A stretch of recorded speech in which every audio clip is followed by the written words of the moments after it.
Feel about this regional overall? Well, we're excited, as you can imagine, from where we were in the middle of February to where we are right now. We're pretty pumped up, we're fired up, we're excited. Riley mentioned working on that secondary pitch. Just what kind of transformation have you seen him make since he's been out in action and now back in?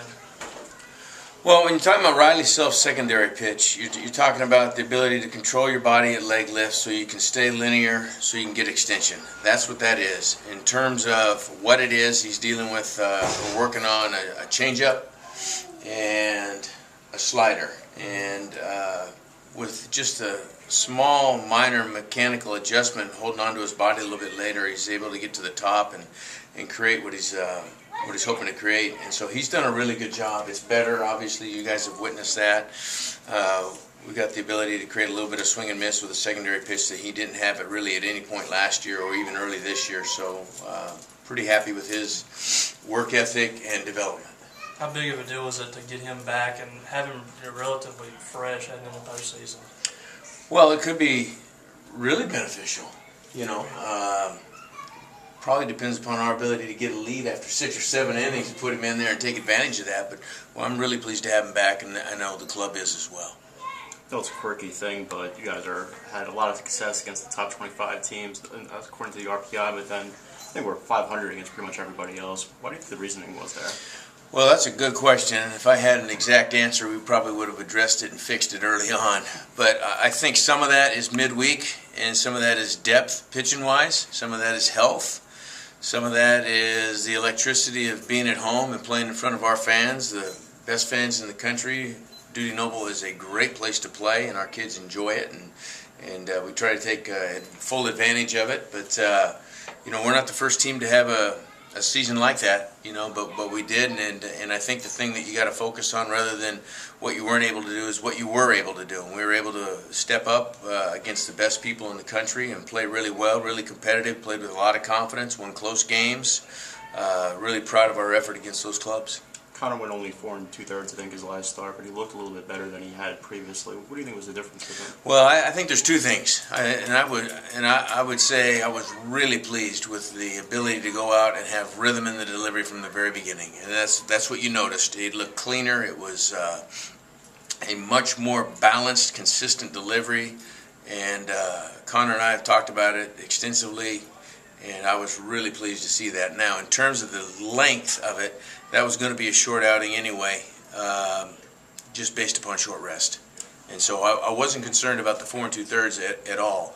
I was really pleased with what we were able to do, what Connor was able to do from a delivery standpoint, and obviously we're going to need him to carry that forward next weekend. Why do you think that was sort of inconsistent, his delivery, those previous starts? Well, I don't know. I mean, I have the same 4 or 5 ideas that every pitching coach in America has. You know, you look at those things, and why do really good hitters in the big leagues go through 0 for 20 slumps? I don't know. It's a hard game, and sometimes you lose a little bit of balance or a little bit of rhythm, or there's a minor distraction. You know, it could be anything, but we addressed it as consistently and as thoroughly as I possibly could, or as we possibly could. And you know, the last 2 have been a little bit better, and the last one was noticeably improved, and so hopefully we'll have that moving forward. He'll definitely be on the mound for you guys Friday. Well, I would think so.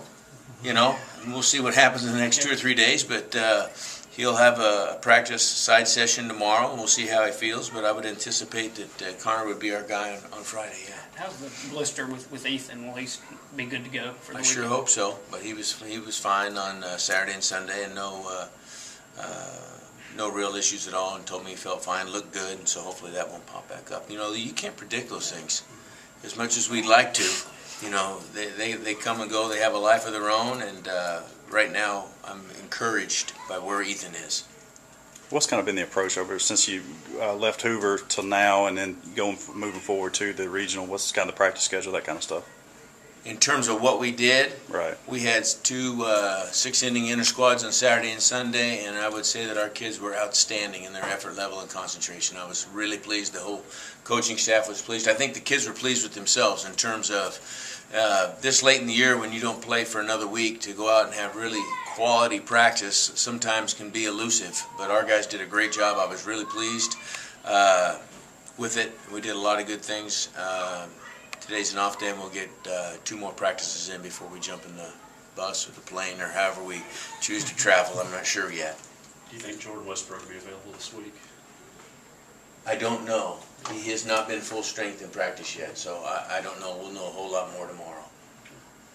You probably will look back on more of this after the season's over and things, but to get this team from 2-7 in the league to where they're at now and things, is how were you able, I guess, to keep the troops together? Well, I think it starts with a really good group of kids, and I think just as important is the quality of the people that are on your coaching staff. And everybody's got to come together. There's got to be trust developed on the fly, so to speak. I mean, we met on the morning of the 21st when we traveled to Jackson to begin a 12-day road trip. I mean, that's unheard of, you know, what those kids went through and what we went through as a staff. But as I've said many times, I'm very appreciative of our coaching staff here.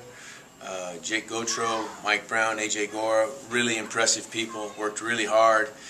No hidden agendas, and then obviously the kids and their families. I mean, you got to jump on board.